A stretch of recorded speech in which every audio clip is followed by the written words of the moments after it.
What's up guys, welcome back to the channel. Today is Queer Pride Day, and to celebrate I'm going to go into a little bit more depth onto my sexuality, which I did spell out in my coming out video, which will be linked below, along with a couple of other resources that I'm using in this video and that I used in that video as well, that helped me discover what I was, and then for this video further define what that means, because omnisexuality is not as widely known as others in the multi-spectrum, multi obviously being short for multisexual. It is often a term used interchangeably, especially when speaking about omni people, obviously, with pan and bi. So if you're talking about an omni person, someone might refer to them as pan, someone else might refer to them as bi, because it's just easier for people to attach a familiar label than learn a new one. So I'm hoping that this video will help to clarify what it means to be omni and what the differences actually are, and why this needs to be known and stated for what it really is, because you wouldn't deliberately go out of your way to misgender someone by deliberately using their, like deliberately not using their preferred pronouns. So deliberately missexualizing, is that what this would be? We'll roll with that as a term. You wouldn't deliberately do that. Like, you wouldn't go up to someone who is purely homosexual and tell them that they're polysexual or demisexual. Like, you wouldn't do that. You know what I mean? So at least I would hope not. I have faith that you're all good people, trying your best to help people feel comfortable in their identities. So I'm just going to assume that as well. So yeah, so the difference between omni and pan, essentially, pan people are gender blind.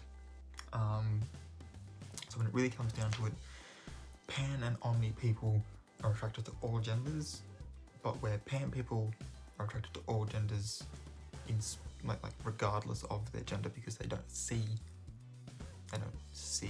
gender, omni people do, but it doesn't weigh on their decisions when pursuing relationships.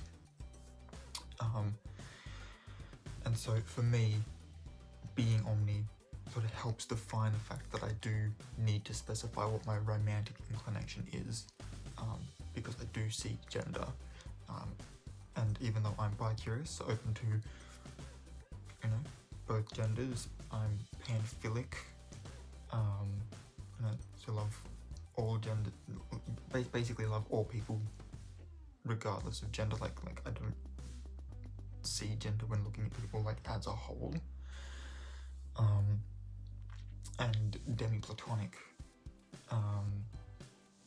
which is also in the multi-spectrum. Actually, I'm wondering if that's on, double check, it's not on this page. I'll have to double check that in a second as well. Actually, let's do a quick, just want to refresh what demi means.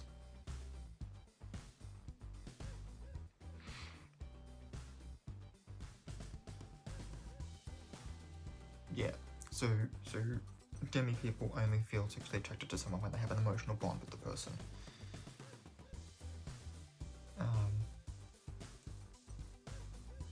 It's funny, this WebMD has it wrong here. They're like, they can be gay, straight, bisexual or pansexual, and they have any I mean, they can have any gender identity, but they can't have any other sexual identity. They're demisexual.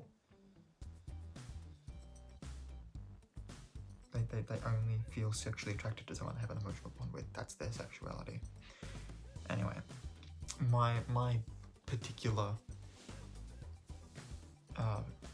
we'll call it a brand of omnisexuality, has a bit of demi in it as well, but is ultimately an omni.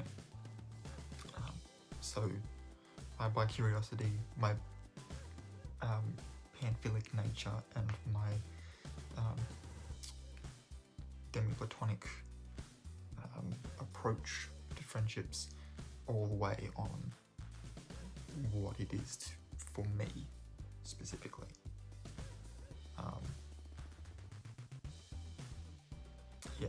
So when we're talking about omni people, some people will interchangeably use pansexual.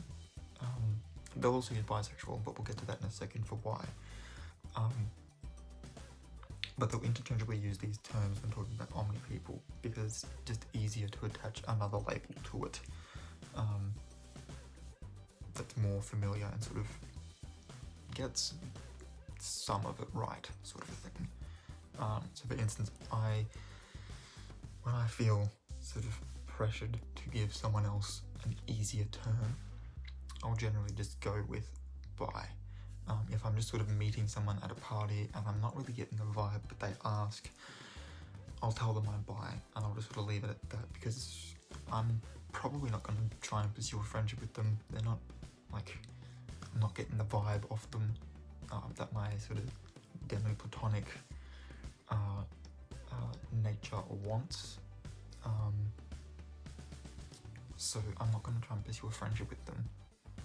So I don't really care if they don't know sort of the intricacies, because I'm not going to be hanging out with them that much, sort of a thing.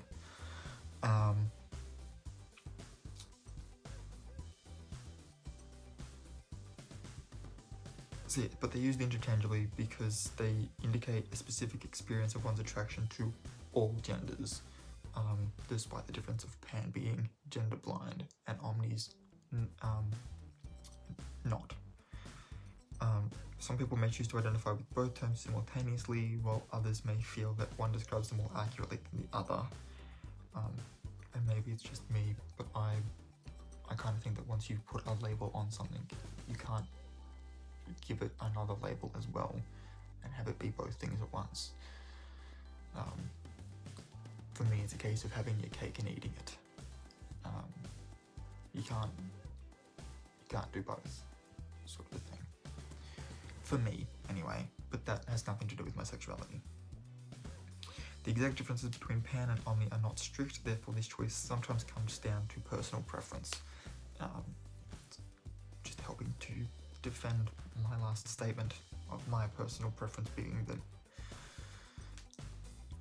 I am omni, and so that is the only label that can sort of sit in the sexuality category for me. Most commonly cited difference is that omni people typically feel a difference between genders. This can manifest in having a preference to certain genders, my heteroromanticism. It can also manifest as feeling like the act of being attracted to a certain gender feels different than the act of being attracted to other genders. So for example here it says, and this lines up perfectly for me, they may feel like the act of being attracted to a woman feels different than being attracted to a man, and it does. It does. And that's sort of how I knew that I was an omni, was this specific difference. Omnis may, for example, be attracted to entirely different traits for different genders, or may find certain traits more attractive for some genders than others, which is true. Between the two major genders, and I will specify major genders there because they are not the only ones, but between the two major ones, I also have like specific types that I like. And when it comes to men specifically, it's sort of even that sort of tilts slightly towards my heteroromantic, because I like sort of strong but effeminate men, or at least effeminate appearing. You know, it's like softer features, you know, maybe like muscular, but not like super thick sort of thing. Like, you know, visible like strength and definition in muscular tone, for both genders really is attractive as hell. But I still like sort of, I don't know, a thinner, more healthy appearing frame. Now that takes into account that someone might be, you know, have broader shoulders or have broader hips, but you can still sort of tell for that person's frame if the size looks healthy, because you can have too much muscle. You can, that is possible. It does get to a point where it's like, that's just ridiculous, and it's off-putting. So that's what that's like for me. So on the other hand, it says here, pansexuality generally does not feel any internal difference between genders, or feel like any difference felt between genders is irrelevant. Although some pansexual people may still have a gender preference, this is typically not caused by an internal difference felt in attraction, or is so minor that one feels it's irrelevant. And that just goes into their gender blindness, quote unquote. For bisexuality, Omni is also compared to bisexuality, as is the case for me, as I've mentioned already. I generally tell people that I'm bisexual if they're just going to be a one and done acquaintance sort of a thing. Some bisexuals are attracted to all genders, it says, however not all bisexuals are. I kind of thought that the defining trait of a bisexual person was they're attracted to the two genders. That's kind of what I got. I mean, there's scoliosexual, which is attracted to trans people, which would be, I don't know, sort of the opposite to bisexual. That's assuming we go with bisexual as being that they are sort of only interested in cis people. That might be something to look into later on, discover what the difference between scolio and bi is. That's interesting. Anyway, some people may identify as both bi and omni, while others may prefer one term over the other. I've already mentioned my thoughts on this. The choice to use one identity over another usually comes down to individual preference. So for instance, some may prefer to Omni if they feel it provides a more accurate representation of their orientation, while others may prefer to use a broader term, such as bi, to describe themselves. And I generally, like I said, use the broader term to just, this is me. Now obviously the difference between bisexual and omnisexual, and this is kind of why I think that bisexuals own the two, and specifically looking at cis here, and we are making assumptions. I know that we shouldn't be, but we are making assumptions here. The difference would be is that Omni is open to all sexual, like all genders and gender identities, whereas bisexual is open to both genders. And so gender identity doesn't really come into it. Now you could also look at that as, you know, if a trans person identifies as a woman and have made the transition, and they also appear as female, that a bisexual person would just look at them and be like, female, without taking into consideration the trans part of it, because it becomes sort of irrelevant in the attraction at that point. But then obviously my question would be, is that the case, or is that where scoliosexual sort of is the other side of that bisexual coin? Bisexual is interested in cis people, and scolio is interested in trans people, because that's not defined on that list of terms. So if anybody knows, please let me know, because I'm interested. I want to learn.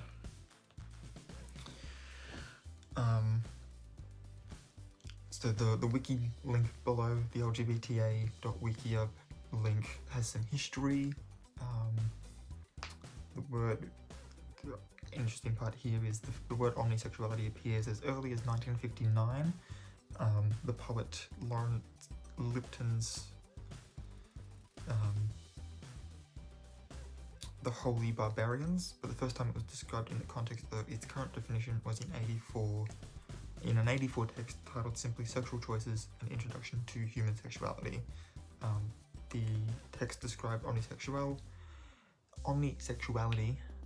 as a state of attraction to all sexes, stating that some researchers believe that every individual is born omnisexual before developing their sexual attraction into the label of homosexual, heterosexual, or other orientations.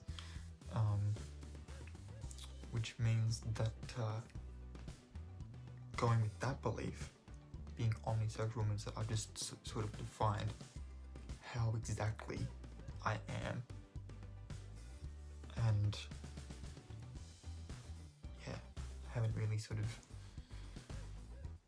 adhered to society's you've got to develop a sexuality. No, I don't. Born with one. But then again, that particular belief also assumes that everybody else, literally everybody else, changed their sexuality at some point, whereas the belief of most of the LGBT community is that they are born that way. So that belief would contradict that. So it's really up to you which one you want to sort of believe in. I'm gonna say that belief stated here,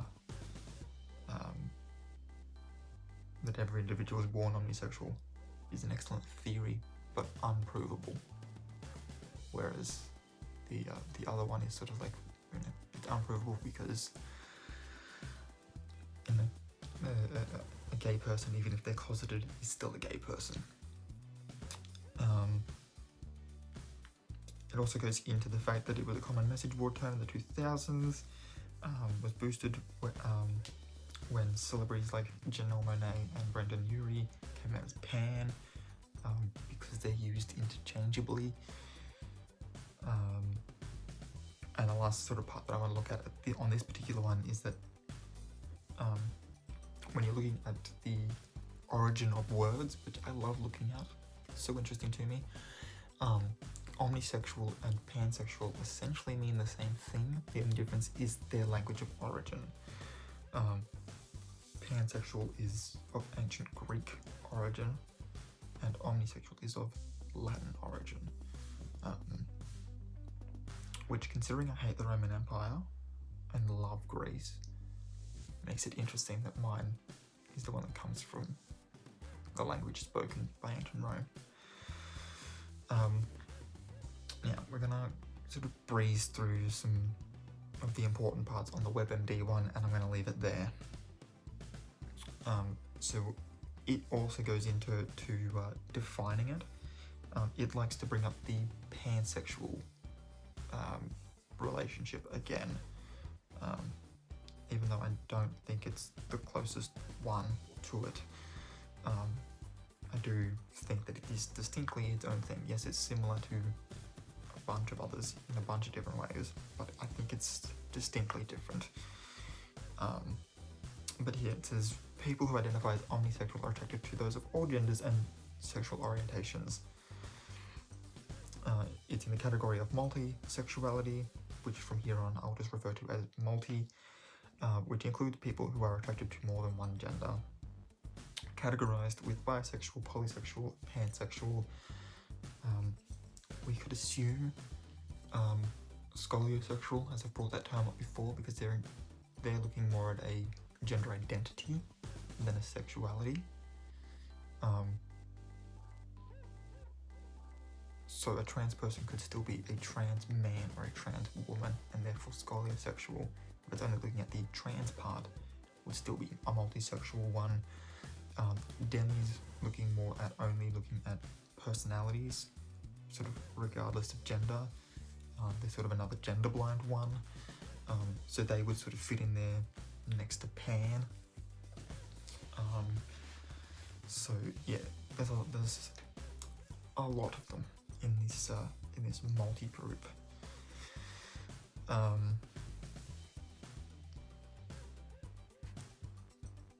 It's funny, just thinking to myself here, but bi, demi, scolio, multi. That's the BDSM that I like. Respect. There's no one way to identify as omnisexual, which is kind of important to note. There's no one way. Like I said, you might come in from like a bisexual angle and then realize that, oh well, no, I'm not just interested in the two genders, but I'm interested in all of them, including people with other gender identities as well. You might come in alternatively from a scolio sense and then realize that, well, actually no, because when it really comes down to it, it's not just trans people that you're attracted to. There are some cis people potentially. You can still be trans romantic and still be romantically inclined to date trans people, but actually be omni. You might come in from a pan, you might come in from a demi sense. Like, there's no one way to identify. You can kind of all roads lead to omni, essentially. And if you decide to stop and camp along one of those roads and just sort of stay there, then that's fine.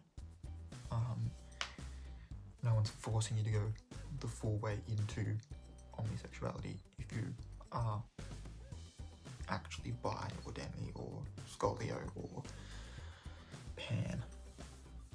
Now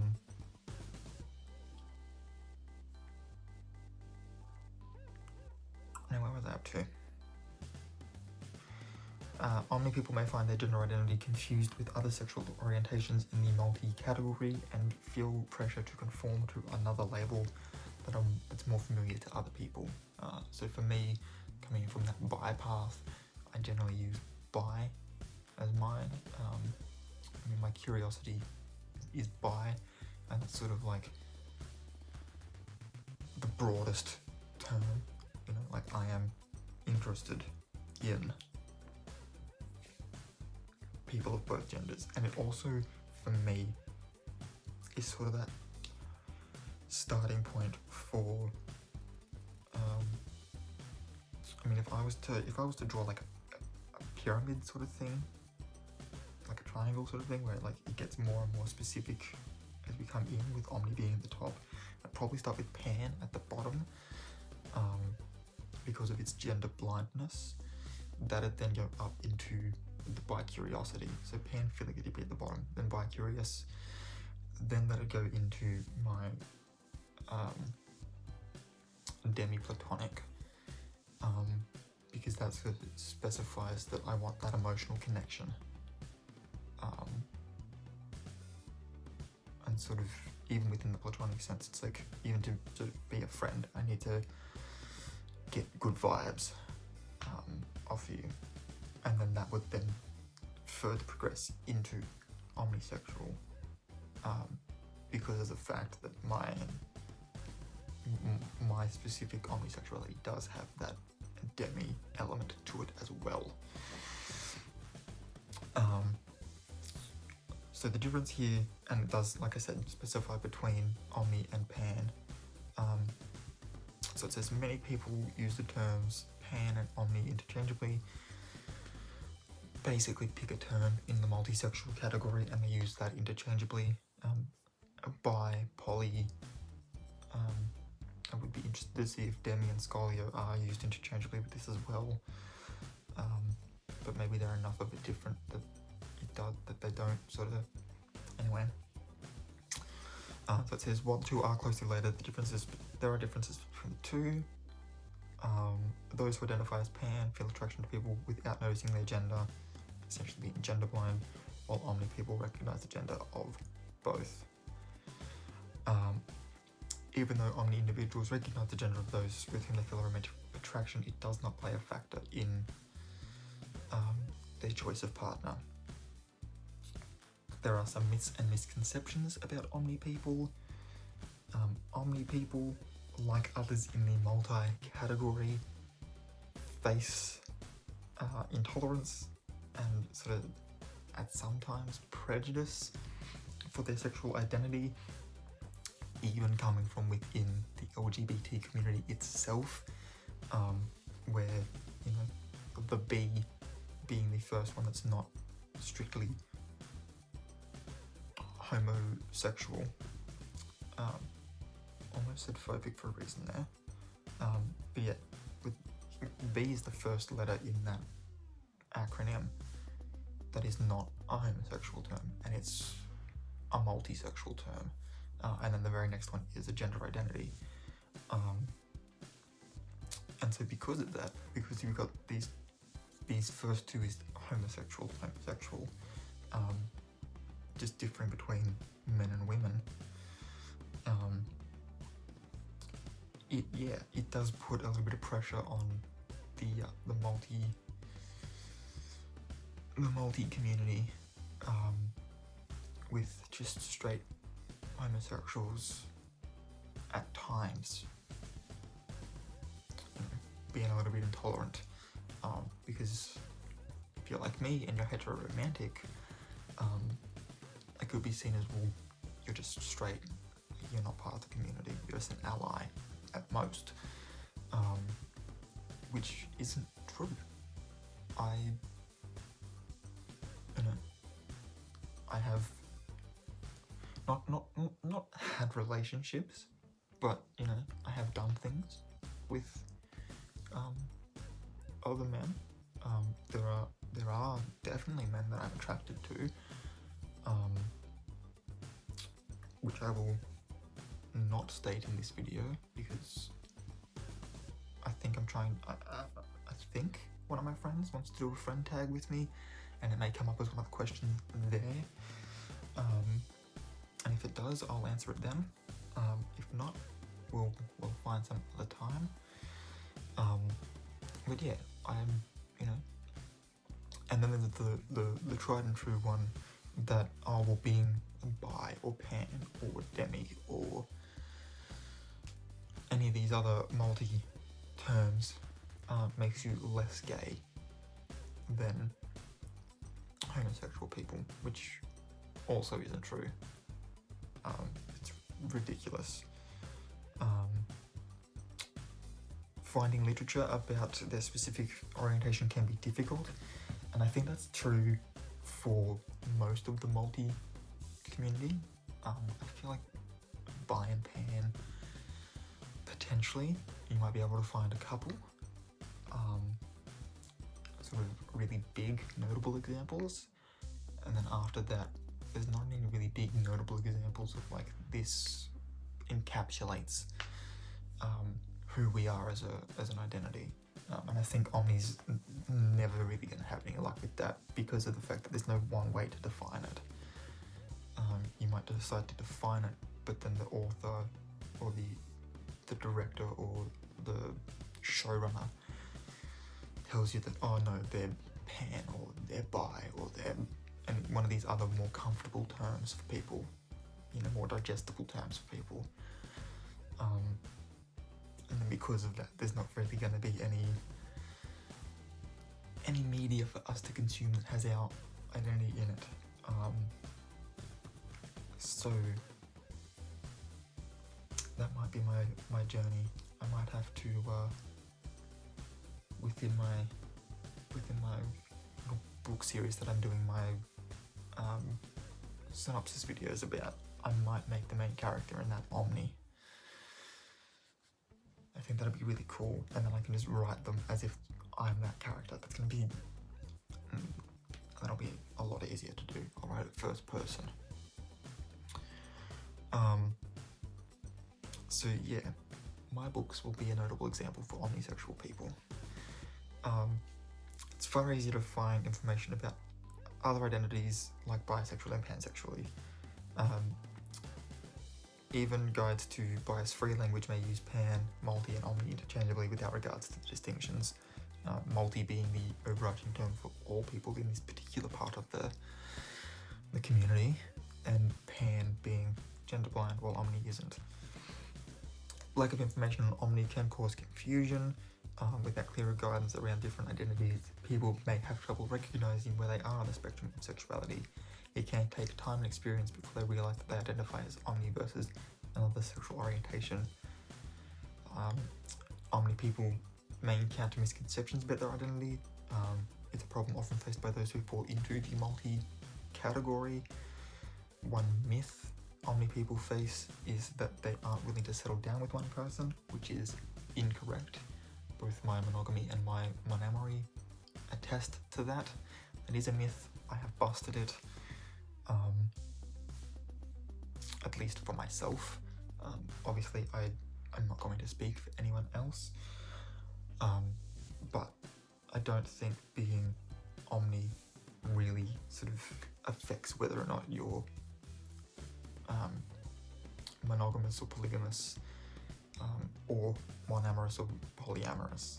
I think those are their own sort of specific things, because they sort of refer more to your openness and willing to engage in relationships, like consensual relationships with more than one person. That's sort of where that's defined. I don't think that that's inherently a part of omnisexuality. Another is the perception that omni people are more promiscuous than other sexualities, even those within the multi-category itself. And I don't think it's the case. Again, I don't think it's the case. I think this more comes down to personality. For instance, I sort of border the line between introverted and extroverted from day to day, but I generally sit sort of more on the introverted side, and I feel like higher promiscuity is more of an extroverted thing, especially if we're looking at like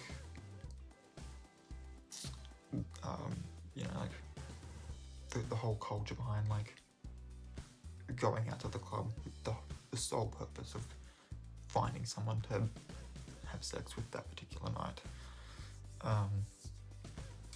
So for me, that's not the case. That's more of a personality thing. It could also relate to mental health, and in particular when we're looking at like how people deal with trauma, or other issues like commitment issues or abandonment issues.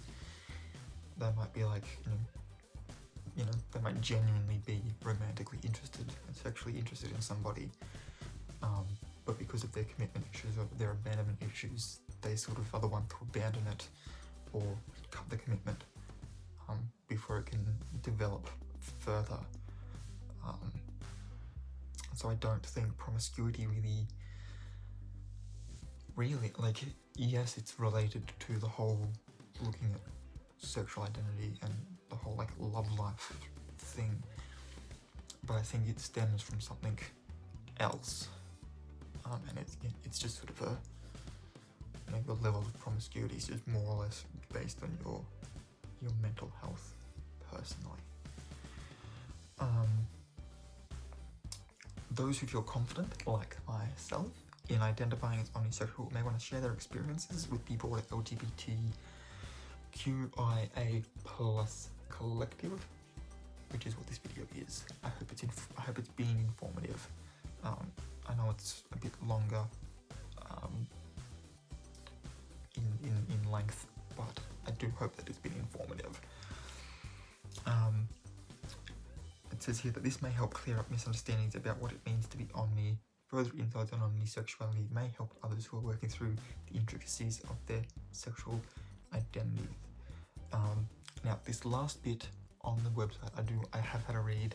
I do want to let you know. It says how omnisexuality works in relationships, and I thought it was going to be like here's an example of what an Omni person would look like in a relationship. It doesn't do that. So if you were hoping for that, that's not that. What it does say is this, and again, I hope this is informative. This is the last bit before I sign off.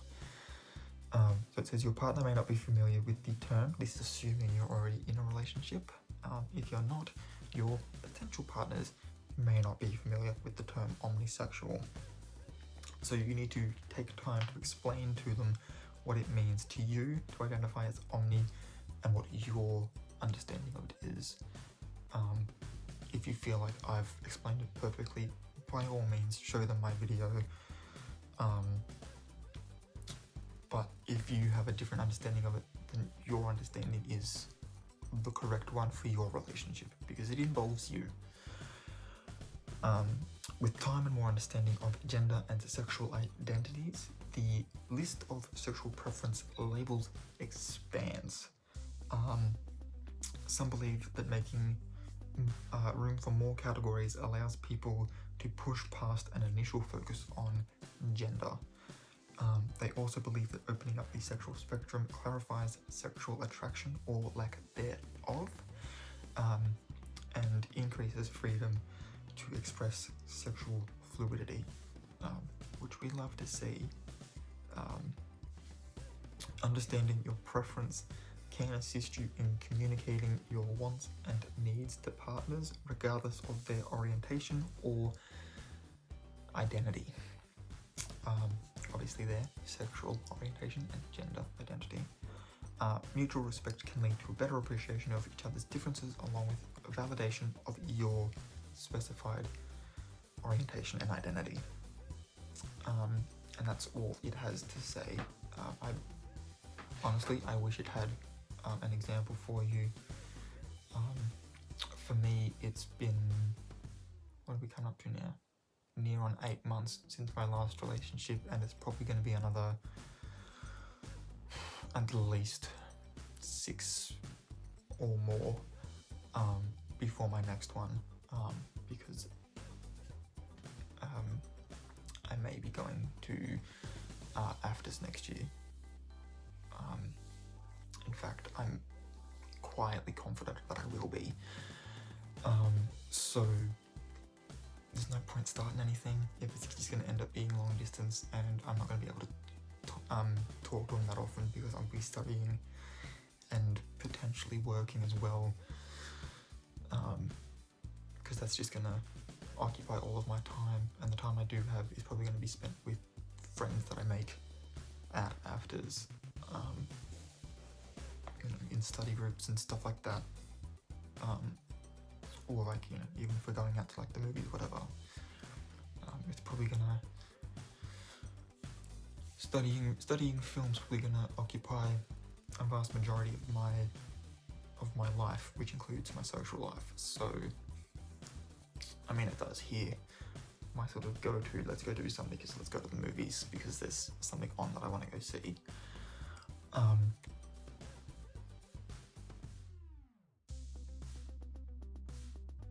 So that's all I've got for this video. If you're new here, please hit the subscribe button, and don't forget to ring that little notification bell if you want to be notified when I upload new videos.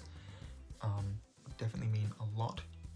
If you liked this one, give it a thumbs up. Again, all the links are down below. If you do need some further clarification and you are sort of trying to figure yourself out, I do recommend looking at my video. As I've probably explained a little bit, or at least hinted at in this video, I have sort of like a list of like different, what I call levels, and yeah, I've found that helping, like defining what those levels are, and you might decide to define them differently for yourself, and that's fine, but defining what those levels are and putting some labels on them so that you can sort of be like, okay, this influences me but not as much as this does, and this sits here, and it helps to sort of just look at it and be like, okay, cool. So I do recommend checking that out if you're wanting some help figuring it out. That would be a video I would recommend. If you don't want to watch the video, I did get all of the terms for it in one of the other ones. I looked at WebMD and the LGBTA Wikia, so whatever the other link below is, that's the one you want to click on. It'll have all the terms for you with sort of brief descriptions of what they mean, and I hope that helps. And yeah, with all that being said and done, until next time guys, keep your head screwed on.